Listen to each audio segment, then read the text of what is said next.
Gracias a Dios, y debemos mantener esa comunión con el Señor en todo momento, que sea algo que no querramos perder. Y hoy yo voy a hablar acerca de la comunión con Cristo. Y para eso vamos a ir al capítulo 11, verso 1. Le voy a pedir que si usted quiere compartir esto, compártalo, inicie el video en grupo, esté compartiendo para que muchos otros también escuchen la palabra de Dios con sus familiares, con sus amigos. Vamos a 1 Corintios capítulo 11, verso 1. También tocamos algo acerca de esto el domingo, pero hoy continuamos con este tema. Dice el verso 1, sed imitadores de mí, así como yo de Cristo. Sed imitadores de mí, así como yo de Cristo. Y realmente cuando Pablo está diciendo esto, yo les comentaba que no es una egolatría, ni es porque él se esté considerando perfecto, sino porque les está dando ejemplo en cuanto a las preguntas que los corintios les han hecho, cómo es que se deben comportar como creyentes, porque él mismo ha vivido entre ellos y les ha dado el testimonio, no solamente con la palabra, sino con poder, con espíritu, con su vida misma. Y una cosa más, lo que está diciendo es, imítenme a mí como yo imito a Cristo. Yo trato de vivir sujeto al Padre, así como Cristo vivió en obediencia al Padre. Y esto es la vida en unidad con Cristo. De esta manera tiene que vivir un hombre que vive en unidad con Cristo. Después de haber hablado en el capítulo 10, en los primeros versos, acerca de esas señales que hubieron en el desierto cuando Dios caminó con el pueblo y cómo Dios obró grandemente, pero también cómo Dios castigó al pueblo que fue desobediente. Ahora Pablo va a estar en el capítulo 10, a partir del verso 14, haciendo una pequeña conclusión. Y de esto es lo que vamos a estar hablando el día de hoy. Dice, por tanto, amados míos, huid de la idolatría. ¿Por qué Pablo encarga esto a la iglesia de Corinto? Y de esto vamos a hablar. ¿Por qué? ¿Qué tiene que ver esto con la comunión que debemos de tener con el Señor? Vamos a orar. Padre, habla a nuestro corazón en esta noche y permite que esta palabra nos lleve verdaderamente a tener una comunión contigo. Que, Señor, vivamos la vida en el Espíritu, la vida en verdad, en obediencia a la palabra de Dios. Señor, que nuestros oídos estén dispuestos a escucharte, que veamos y entendamos cuál es la sabiduría que nos has dado, no la sabiduría del mundo, sino la sabiduría para vivir siguiendo tus mandamientos. Señor, en este momento queremos verdaderamente vivir en comunión contigo, porque hemos vivido en comunión con el mundo, en comunión con el pecado, en comunión con los ídolos, en comunión con todo, menos contigo. Ahora, Señor, queremos dejar todo eso para tener comunión verdadera contigo. Te bendecimos en el nombre de Jesús. Amén.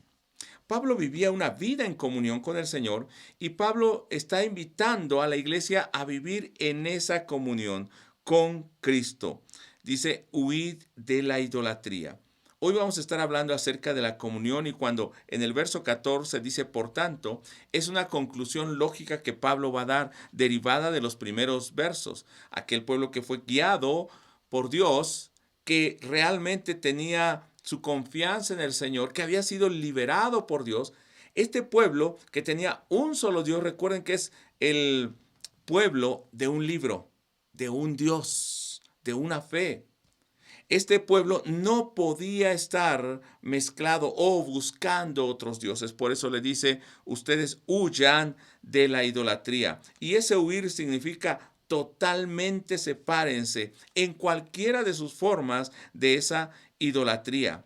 Y les está diciendo, ustedes son unas personas sabias, pero en el verso 16, ustedes que son entendidos, ustedes que dicen tener sabiduría, voy a estar leyendo en Nueva Traducción Viviente, dice, esa copa de bendición por la cual damos gracias, está hablando de la comunión que tenían también, y de eso nos va a hablar el capítulo 11, de esa comunión que tenían al partir el pan y la copa y comer juntos la cena que el Señor había realizado con sus discípulos y que ellos en cada reunión recordaban eso, les está diciendo, esa copa de bendición por la cual damos gracias, no significa que entramos en comunión con la sangre de Cristo. O sea, está diciendo, cuando ustedes se reúnen a comer esa cena, y esa cena la hacían cada día de reunión, de servicio, de culto, cuando estaban juntos, ellos recordaban el sacrificio de Jesús. Verdaderamente cuando hacen esto están teniendo comunión con la sangre de Cristo.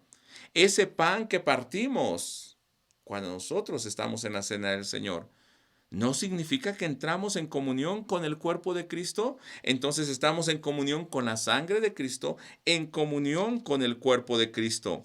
Esa comunión, ¿cuál es la palabra que utiliza para comunión? Koinonía. Muchos utilizan esta palabra de koinonía para decir estamos juntos, estamos unidos, como si fuera una fiesta, solamente una reunión. No, esta koinonía de la que está hablando Pablo no es esto, sino va mucho más allá.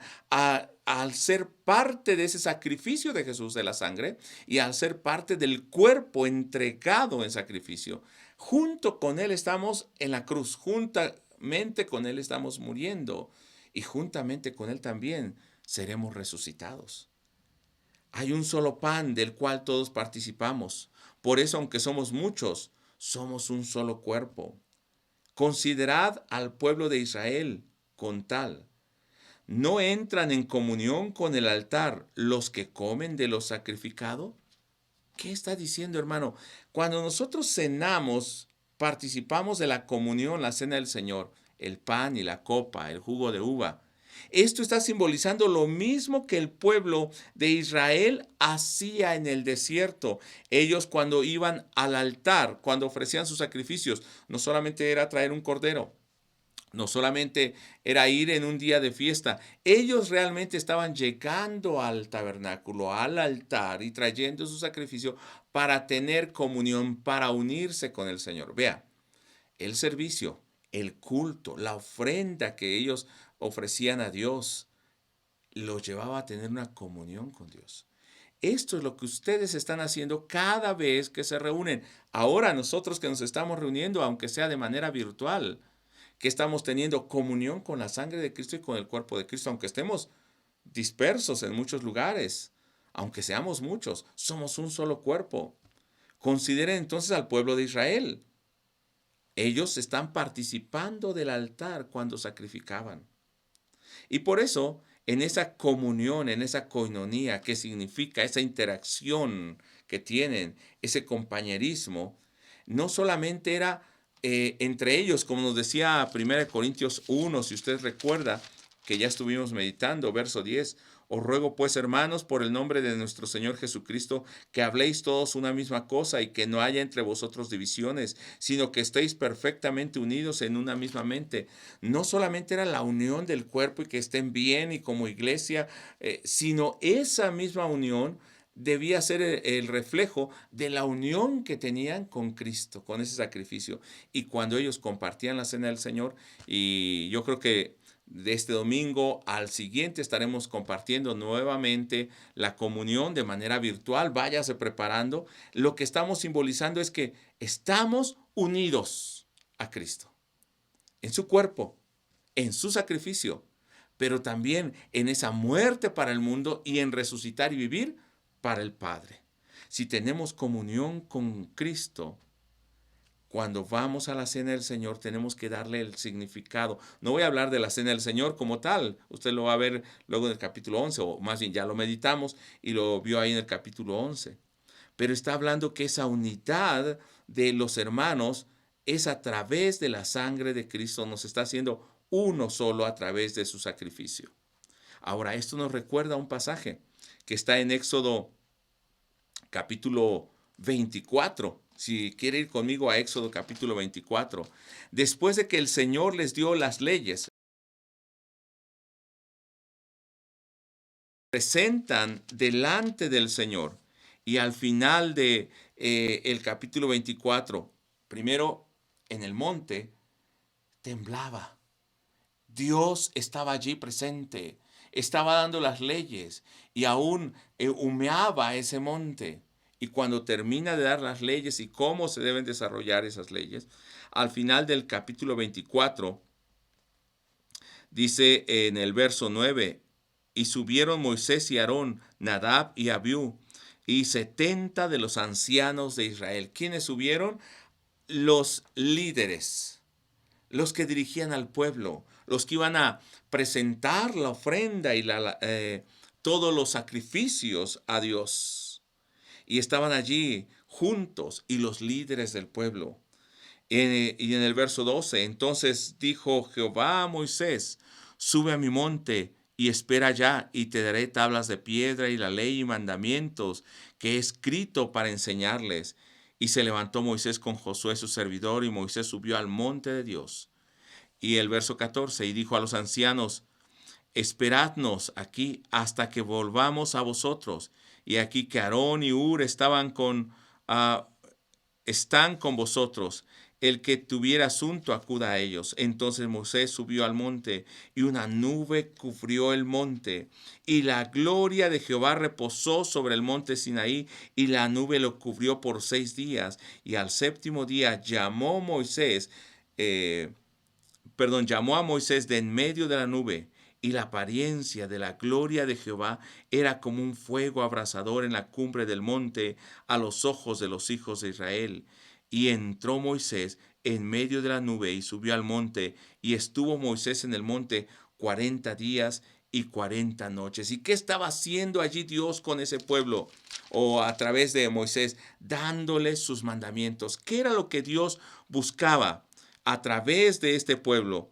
A través de esta comunión. ¿Por qué llamó a los líderes? ¿Por qué llamó a Aarón, a Moisés, a sus hijos de Aarón? Porque él quería tener comunión con su pueblo. Quería que estuvieran ahí, entonces él hizo descender su gloria, y entonces él empezó a manifestarse con ese pueblo. Y entonces a partir del capítulo 25, verso 1, Jehová habla a Moisés diciendo, di a los hijos de Israel que tomen para mí ofrenda de todo varón que diere de su voluntad de corazón, tomaréis mi ofrenda. Esta es la ofrenda que tomaréis de ellos. Y les va a empezar a decir qué ofrenda van a dar. Cuando Dios los llama, entonces ellos se presentan con una ofrenda delante de Dios. Y ahí estaba el Señor hablándoles la palabra. Esto que Dios hizo en el desierto, nos está diciendo Pablo en Primera de Corintios. Esto es lo que nosotros hacemos cuando nos acercamos al Señor en la cena del Señor, cuando tenemos comunión con el Señor. Entonces no solamente es ir y tener un culto, ir y tener una fiesta, es que se sienten y coman juntos en la presencia de Dios. ¿Qué quiere decir entonces en el capítulo 10, verso 19 de 1 Corintios? Dice, ¿qué quiero decir con esta comparación? Que el sacrificio que los gentiles ofrecen a los ídolos, a los ídolos sea algo, o que el ídolo mismo sea algo, no, sino que cuando ellos ofrecen sacrificios, lo hacen para los demonios, no para Dios. Y no quiero que ustedes entren en comunión con los demonios. Ustedes ya tienen comunión con Dios. Ustedes ya están en ese sacrificio. Dios los ha llamado, los ha invitado a estar unidos a Él. Entonces ustedes no vayan y tengan comunión con los ídolos. Por eso se los estoy diciendo. De la misma manera, podían tener comunión con Dios o comunión con los demonios a través de sus sacrificios, de sus ofrendas. Y voy a hablar aquí no de lo económico, no de la ofrenda que traemos económicamente, porque ahora no se nos pide un cordero, sino está hablando aquí de todo aquello que le ofrecemos a Dios. ¿Y qué nos dice Pablo? Que también nuestra vida debe ser un sacrificio vivo, agradable al Señor. Entonces lo que hoy venimos a ofrecer, nuestra ofrenda, nos hace tener una comunión con Dios o una comunión con los ídolos. Entonces, la forma en que tú estás viviendo no solamente son los ritos, sino las costumbres. Igual que los de Corinto. Cuando ellos participaban de las fiestas paganas. No solamente era la comida que estaban comiendo, que ya lo hemos visto también en estas meditaciones, sino que estaban participando de sus costumbres. Recuerde que ellos tenían también la costumbre de los ritos de sexuales para tener comunión con su diosa, con su ídolo, con los dioses de la fertilidad.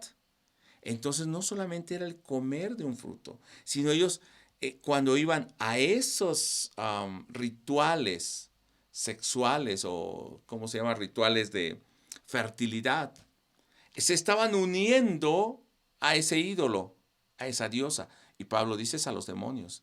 Y yo no quiero que ustedes participen de eso, porque ahora ustedes se han unido a Cristo, tienen comunión verdadera con Cristo. Dice en el verso 21, y esto es algo que, ¿cómo decirlo? No sé si Pablo está muy enojado o hasta lo dice de manera todavía suave, porque en esta versión dice, no pueden beber de la copa del Señor y también de la copa de los demonios. Cuando utiliza esa palabra de poder, utiliza la palabra dunamai, que es la misma raíz para dinamita, pero dice, no son capaces o no es capaz, no es posible, no puede ser, lo podríamos traducir a nuestro español moderno, no puede ser que ustedes beban de la copa del Señor y de la copa de los demonios. No está hablando de una imposibilidad de que no pudieran hacer ambas cosas porque ellos pensaban que venían a adorar a Dios, pero a veces también vivían sus costumbres y se iban a adorar a los ídolos. No, sino que está hablando aquí, no es posible que sigan viviendo de la misma manera cuando ustedes ya se han unido a Cristo. No es posible que piensen que al estar unido a Cristo pueden dejar a Cristo e ir y luego compartir o convivir con las costumbres del mundo. Y esto nos habla acerca del sentido de no estar aptos. O sea, si tú estás haciendo esto, realmente lo que dice, no eres apto para tener comunión con el Señor. No eres apto para sentarte a la mesa del Señor. No eres apto para ser uno con Él. Aún más, no seremos participantes de su presencia ni de su mesa. Y en el verso 22 dice, ¿o provocaremos a celo al Señor? Y aquí hay mucho de lo que nosotros tenemos que compartir en cuanto a esto. No solamente es decir, estás enojando al Señor, porque vamos a recordar en todo el Antiguo Testamento cómo el pueblo de Dios provocó la ira de Dios vez tras vez, y en el libro de Jueces también vemos que había un ciclo vicioso donde Dios traía juicio sobre ellos, pero llegó el punto en que Dios trajo a Siria para destruir al reino del norte completamente, pero aún queda un remanente. Pero ellos todavía no obedecieron a Dios y Dios trajo a Babilonia para llevarlos, para transportarlos cautivos. No puede ser que provoquemos al Señor. Esto lo podemos entender de esta manera. Pero realmente lo que está diciendo, oyendo más allá, es si sabes que esto hizo Dios en los primeros versículos del capítulo 10, ¿se acuerdan que lo vimos el domingo? Si sabes que esto hizo Dios destruyendo a ese pueblo que fue rebelde, que le provocó a ira y perecieron, quedaron dispersos, no puede ser, volvemos a remarcar eso, no puede ser posible que ustedes sean tan osados de enfrentar o retar a Dios y actuar en contra de la voluntad de Dios en desobediencia, en infidelidad, yendo tras los ídolos. ¿Qué es esto? Es infidelidad. Es adulterio, es fornicación espiritual, yendo tras los ídolos. ¿Pero de qué manera? En nuestra forma de vivir. No, es que yo no adoro ídolos. Sí, pero en nuestra forma de vivir estamos presentando nuestro cuerpo para honrar a esos ídolos. Antes de llegar al verso 23 donde dice que todo es lícito, pero no todo conviene, quiero que pensemos en ese verso 22. ¿Estamos provocando a ir al Señor? somos más fuertes que el Señor. Y nos dice en algunos salmos, voy a leer solamente unos 2 versos de los salmos. El Salmo 78, verso 56, dice de la siguiente manera.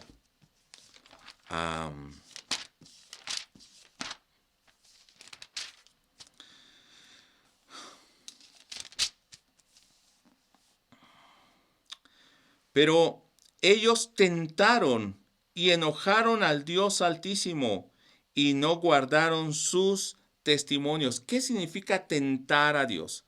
Se expresa la tentación claramente como una rebeldía contra Dios en desobediencia a las leyes. ¿Has desobedecido las leyes de Dios? ¿Has desobedecido a Dios? Estás tentando a Dios. Estás provocando la ira de Dios. En el Salmo 95, verso 9, y hay una infinidad de pasajes que nos hablan acerca de esta tentación. ¿Cómo se expresa esa tentación? Es una rebeldía, una desobediencia a la ley de Dios. Salmo 95, verso 9, donde nos va a hablar de poner a prueba a Dios a pesar de ver lo que Dios hizo. Donde me tentaron vuestros padres, me probaron y vieron mis obras. ¿Qué hicieron? A pesar de ver lo que Dios estaba haciendo, entonces le tientan, diciendo, Dios verdaderamente está entre nosotros, obrará de esta manera. Vamos a Éxodo 17, que es precisamente el pasaje del que nos está hablando. Y vez tras vez vamos a encontrar cuando Dios, ya cansado de ellos, dice, 10 veces me han tentado en el desierto y Dios los había soportado desde que salieron. Estoy hablando desde que salieron de Egipto. Éxodo 17, versos 2 y 3. Aquí nos habla acerca de un lugar donde Dios los lleva. Tentar a Dios es no estar de acuerdo en lo que Dios está haciendo, porque los lleva a un lugar donde no había agua. Y ellos tienen sed, y eso es natural que tengan sed, porque están en el desierto. Era motivo de vida o de muerte tener agua. Pero Dios los había llevado ahí, a ese lugar, sacándolos del Sinaí, los llevó a Refidim. Dice el verso 2, y altercó el pueblo con Moisés y dijeron, danos agua para que bebamos. Y Moisés les dijo, ¿por qué altercáis conmigo? ¿Por qué tentáis a Jehová? Tentar a Dios es pelear contra Dios, es no estar de acuerdo en lo que Dios está haciendo. Es decir, yo no quiero que Dios actúe de esa manera. Dios está siendo demasiado fuerte conmigo. Es no estar contentos con el obrar de Dios. Eso es tentar a Dios. ¿Por qué? ¿Por qué Dios? ¿Por qué actúas así? ¿Por qué a mí? Eso es tentar a Dios. ¿No lo hemos hecho nosotros? Dice el verso 3, así que el pueblo tuvo allí sed y murmuró. Tentar a Dios entonces también es murmurar murmuró contra Moisés y dijo, ¿por qué nos hiciste subir de Egipto para matarnos de sed a nosotros, a nuestros hijos y a nuestros ganados? Es murmurar, no estar de acuerdo, pensar que Dios no va a obrar en ese pueblo. Miren, y en el verso 7, Dios mismo le pone nombre y llamó el nombre de aquel lugar Masai Meriba, por la rencilla de los hijos de Israel. Mire la pelea de este pueblo, el tentar a Dios. ¿Qué significa tentar a Dios? La rencilla de los hijos de Israel. ¿Podremos estar peleando contra Dios? ¿Podemos estar reclamándole? Le dirá el barro al alfarero, a su hacedor, ¿por qué me hiciste así? Dice, porque tentaron a Jehová diciendo, ¿está pues Jehová entre nosotros o no? Dudar de la presencia de Dios es tentar al Señor. Ahora, nuestros hechos rebeldes no son un reto abierto hacia Dios. Nuestra forma de vivir no es un reto hacia Dios, no es tentar a Dios. Pues le estamos tentando sabiendo que somos, que podemos caer en las manos de Dios. Los sabios o insensatos se manifiesta a través de obedecer, aceptar la voluntad de Dios o reclamar y rechazar esa voluntad de Dios.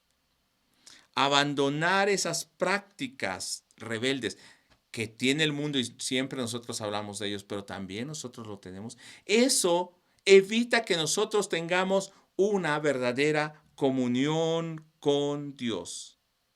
Ahora, dice Santiago 1, verso 13. Es un pasaje también muy conocido. Cuando nos dice de dónde viene la tentación, siempre pensamos y le echamos la culpa a alguien más, a Satanás o a las demás personas, o a la condición, a la sociedad. Pero nos dice la palabra de Dios que de allí no viene la tentación.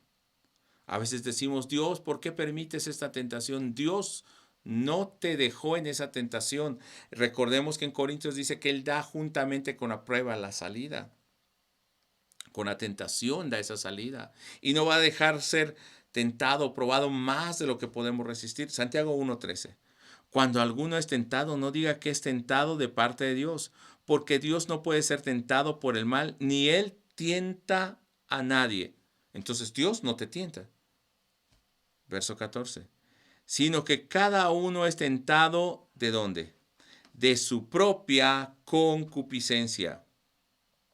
¿De dónde somos tentados nosotros? De nuestra propia concupiscencia, de nuestro propio deseo, dicen otras versiones, y es atraído y seducido.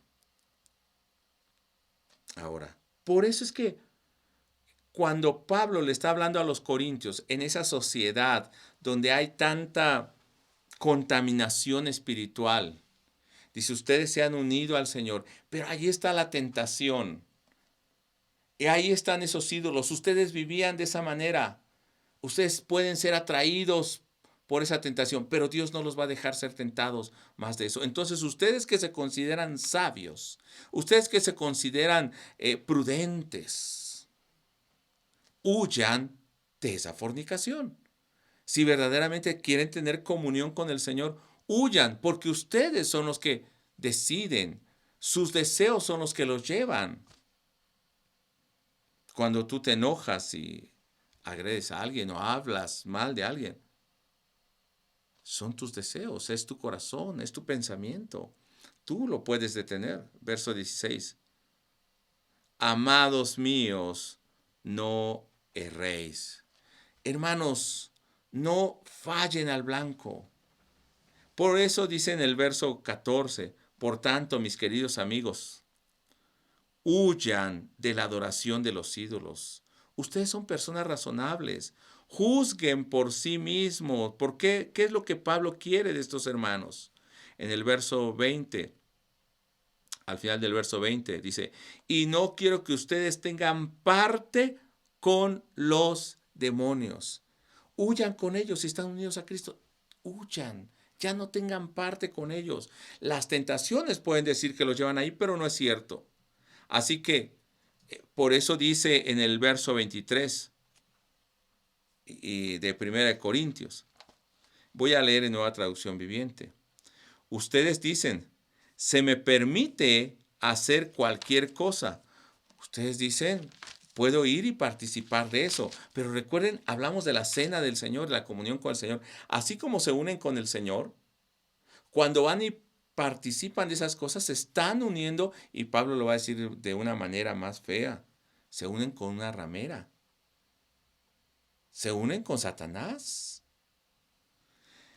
Se me permite hacer cualquier cosa, pero no todo conviene. ¿Para qué, hermanos? Para tener comunión con Dios. No va a llevarnos a la comunión con Dios. Se me permite hacer cualquier cosa, pero no todo trae beneficio. Se permite hacer cualquier cosa, pero no todo edifica. Y yo no me voy a dejar arrastrar de ninguna de estas cosas. No conviene, no conduce a la comunión con Dios. No edifica, no está construyendo la casa de Dios. Algunos de ustedes, dice en la traducción del lenguaje actual, algunos de ustedes dicen, yo soy libre de hacer lo que quiera. Hay muchos que piensan y hasta en sus bases doctrinales dicen que como Cristo ya nos perdonó, yo puedo hacer lo que quiera. Y Pablo está atacando esto porque ese era el pensamiento de los corintios en ese momento. Y recordemos que Pablo les está diciendo que ellos han preguntado acerca de estas cosas. Y eso es algo bueno, porque aunque vivían tal vez de esta manera, ellos pensaron, ¿es correcto o no es correcto hacer esto? Y Pablo les está diciendo, no es correcto. Posiblemente algunos pensaron, porque así les enseñaron o porque su base doctrinal, o porque ellos no conocían al Señor o no conocían bien la palabra de Dios, dijeron, podemos hacer esto y lo otro también, servir a Dios y al mundo. Pero Pablo le está diciendo, no, algunos de ustedes dicen, soy libre de hacer lo que quiera. Claro que sí, pero no todo lo que uno quiere conviene, ni todo fortalece a la vida cristiana. Es claro, ¿verdad? Así que qué bueno que hoy estamos aprendiendo esto. Posiblemente vivimos de esa manera. No todo les conviene. No todo trae beneficio. Y como ejemplo va a poner un caso muy claro, el de la carne. Dice, ¿puedo comer de esa carne o no? No quiere decir que sea el único caso, pero era algo práctico porque cuando ellos comían o los invitaban a cenar de una carne, esa carne traía todo un trasfondo, porque la persona que les decía lo ofrecía a un ídolo, no solamente es que lo ofreció a un ídolo, a una imagen, y pues esa imagen no es nada al final de cuentas, no tiene valor, no es Dios. Aún Pablo dice a los demonios lo están sacrificando. Pero esa persona había ido y había tenido un rito, que en ese rito de, ¿cómo se llama? Sexo ritual o para sus dioses, se había contaminado y realmente había participado de todo eso. Entonces, si yo estaba comiendo de esa carne, ¿qué dice Pablo? No quiero que se hagan partícipes de los demonios. No quiero que esas personas piensen que ustedes pueden vivir de la misma manera. Quiero decir, este ejemplo de lo que se puede comprar en la carnicería y comer, es un ejemplo que nos está indicando que cómo lo que hacemos puede llevarnos a tener una comunión con los demonios o una comunión con Dios. En caso de que yo esté consciente de esto y ahora estamos siendo conscientes, hermanos, es momento también de que deje esas cosas, porque han estado afectando mi comunión con Dios. Recuerde lo que dijimos acerca de uh, Éxodo, cuando venían y se presentaban delante de Dios. Así como venían los líderes y se presentaban delante de Dios y comieron en la presencia de Dios. No recuerdo el verso exacto donde dice que comieron en la presencia de Dios. Estos que se presentaron los 70. Pero cuando se presentan en la presencia de Dios, están comiendo con el Señor. Entonces el Señor, ¿qué está haciendo? Nos está invitando a comer con Él. Por eso cuando usted ahora vea acerca de tomar la cena o comer la cena del Señor en el capítulo 11, usted debe pensar que no solamente es el pan y la copa, sino es ir y presentarse delante de Dios y comer a su mesa. Pero cuando usted va y se presenta con los ídolos, y estamos hablando que no solamente son con los físicos, sino con su forma de vida, está adorando a esos dioses, está yendo y sentándose a tener comunión con esos ídolos, con los demonios. ¿Sí?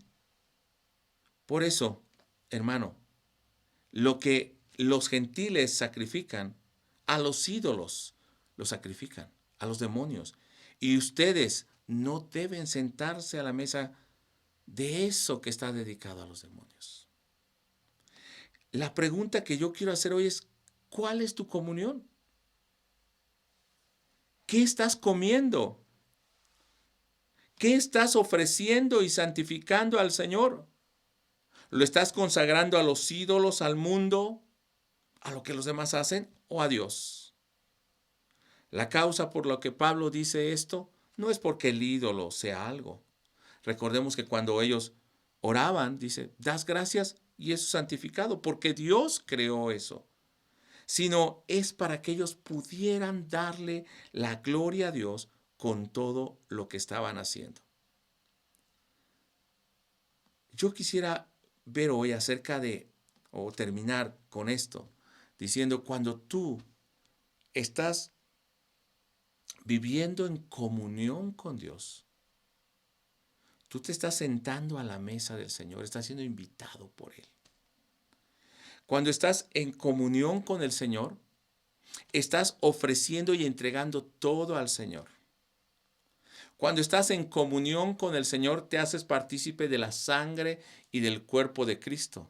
Te haces partícipe del sacrificio de Cristo, pero también de su victoria y de su resurrección. Pero cuando tú dejas de lado a Cristo, estás despreciando a Cristo, estás haciéndote uno con los ídolos, te estás sentando a la mesa de los ídolos, estás viviendo de la manera que ellos viven y de la manera que su Dios, el Dios de ese siglo, quiere, Satanás. Estás uniéndote a él, estás bajo el gobierno de Satanás. Pero recuerda, no fue una tentación, por eso hablé de la tentación. No fue algo que Satanás te obligó a hacer, es algo que salió de tu corazón y que tu deseo te llevó a unirte a esa ramera, va a decir Pablo, y no a Cristo. Quitaré los miembros de Cristo y los haré miembros de una ramera, dice, en ninguna manera. Entonces, ¿cuál es la comunión que debemos tener? ¿Vamos a provocar a celo al Señor? Dice por eso en el verso 1 del capítulo 11, sed imitadores de mí, así como yo de Cristo. Mira en el capítulo 4, verso 16. ¿No sabéis que sois templo de Dios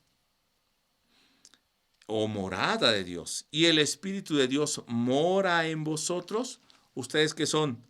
Templo de Dios. ¿Con quién deben tener comunión? Con ese Señor y está Él en medio de ustedes. El capítulo 6, verso 19.